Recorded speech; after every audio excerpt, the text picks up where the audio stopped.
Hi, hello mga mahal. Ito na naman tayo ha. Magbisaya muna tayo. Bisaya muna kasi ang tanong is Bisaya.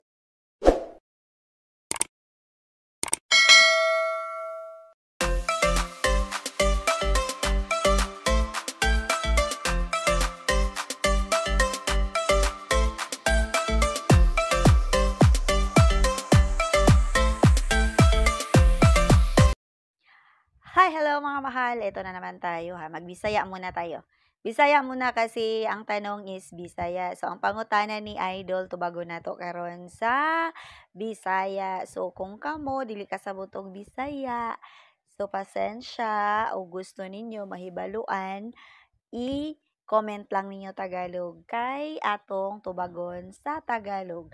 Maningkamot si Idol makatubag sa Tagalog kung Tagalog inyong pangutana. Kung Bisaya, mutubag sa tag Bisaya. Kung English, paningkamutan sad nato nga matubag sa English. So karon kay Bisaya man atong basahon ang pangutana ni Idol Ate Phoebes Duck. Thank you by the way, ate. Salamat sa pag-comment, ate, ha. Okay, eto na ang mao niya ni iyahang pangutana, Lods, na ako'y pangutana nimo. Kung mag-withdraw ta sa atong mga rewards, pila naman ang pwede natong i-withdrawhon? Ug ang mga gifts sad, pila ang kantidad ang pwede natong oh, wala na man eh. Withdraw. Basta, pwede daw. Okay, ang unang pangutana ni ma'am is puwede, kung mag-withdraw daw, pila naman ang puwede natong withdrawon. Okay ma'am, sa tinuod lang gitry nako ang tanan. Ni-try ko og withdraw nga gamay pa siya, wala siya kaabot og $10 kasi kasagara jud ko mag-withdraw. Sa una mag-withdraw ko $100 pero gitry nako siya, ni-try ko og $10. So ako siyang nahibaluan nga pwede siya i-withdraw bisag $10 or ubos sa $10. Pero, naa siya'y pero. Kung mag-withdraw ka, ubos sa ₱500 equivalent. So, pananglitan ang $10, ₱500. Pananglitan kung ubos sa $10, pwede siya withdrawon na try na nako. Pwede na siya ma-withdraw, mabutang sa imong PayPal. Pero na siya'y problema, gikan sa PayPal kung wala kay extra padulong sa imong GCash, dili na siya ma-withdraw kay dili na pareha sa una nga, dili siya ma-withdraw kay ang minimum sa PayPal nga magbalhin ka og kwarta gikan sa PayPal padulong sa GCash is ₱500.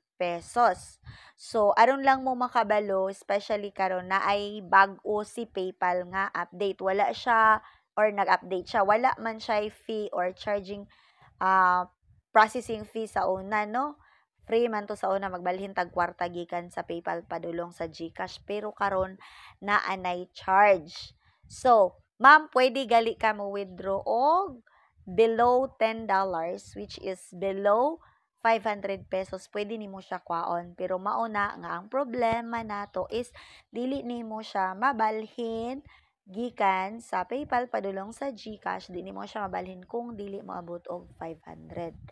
Karon kay naa may fee or naa man siya charge, so kinahanglan nga ang imong PayPal mulabaw sa ₱500 para naa kay pangbayad sa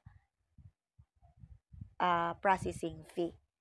So, ang pangutana ni ma'am, pwede ba daw natong ang gift sad, pila ang kantidad nga pwede natong ma-withdraw? Sa gift, ma'am, mauna siya ang mga gift nga gihatag sa imuha ma-convert man gud na siya into money or kwarta na siya, ma'am. So, makita na din nimo sa imong account dito, dollars.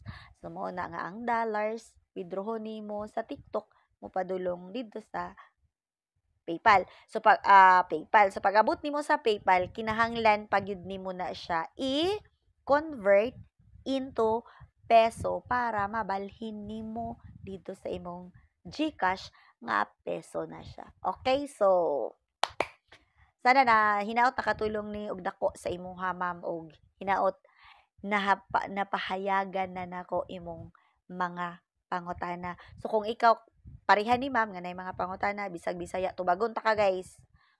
Tubagon ta mo. Basta comment lang, ayaw kalimti nga mag-click plus sign mo para tanan akong mga video inyong makita. Mag-heart, mag-comment, of course.